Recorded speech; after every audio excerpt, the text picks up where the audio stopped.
So I have this idea called ScreenFlow that I'd like to pitch internally at InVision, but I need to get the concept a little bit more polished and gather some evidence that the feature may actually be a value add to users. So I'm looking for feedback, both positive and constructive, that will help me get to a point where I can kind of reach the threshold where the product team will entertain the idea.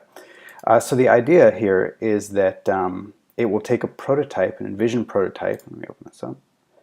And it will render the prototype as a topographical acyclic graph based on the embedded hotspots. So essentially, here's the sample project now news, the desktop version, and you can see we start with the loading screen, which can link to the login screen, the sign up, and you can see here I can click and drag around, or I can scroll, of course. And it's attempting to render the prototype cross-linking as this sort of what you can sort of think of as a sitemap. And as I hover over, you can see that we get certain blue borders, and those blue borders are representing the cyclical nature of all the links, right? So for example, the sitemap isn't really acyclic. I'm rendering it acyclic, but really a prototype is highly cross-linked. And that's hard to demonstrate with lines because it would make this a complete mess. So I'm trying to demonstrate it with blue borders here.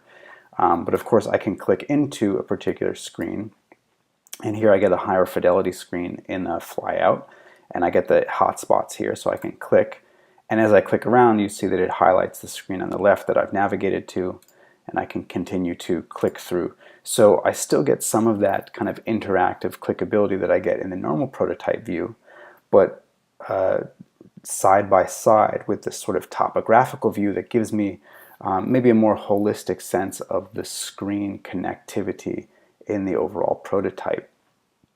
Now, I can't do this in this particular proof of concept, but the idea here would be that you'd be able to start from any particular screen, so you could see the screen flow, or you could jump right into the console, which of course, this is hosted on GitHub Pages. It's all static data, so I don't have any of that available. The other nice thing about this view is that I'm also breaking out this idea of unreachable screens. So right now when you put together a prototype, you can see easily all the screens in the prototype, and you can also see which screens you can get to as you click through. But sometimes it's not obvious which screens aren't clickable, meaning if I send someone a share link, which screens will they never be able to see based on the hotspots. So here I'm able to actually break that out, because as I traverse through the prototype using the hotspots, it's easy for me to see which screens will never be received. And what else? I built the little zoom in feature. These are just thumbnails here. The idea was not to have the high fidelity here. The idea here is again just to show the general flow of the screen as you move through the prototype. It's only once you click that you get the higher fidelity version, and you can again see the more details about the screen, as well as again the hotspots. And if you click on a screen, the flyout will go away. So that's the general idea. The idea, again, just trying to present an alternative view to the existing prototype, something that gives you a little bit more of a kind of an overview of the way the prototype will be experienced. I also have, let's see, can I even get back to it at this point? I also did the watch version. This is all, again, it's all just static data, but this is the watch version of Now News, and it's the same exact idea, right? We have the hotspots, which you can clink through to, and you can see that you're able to jump around.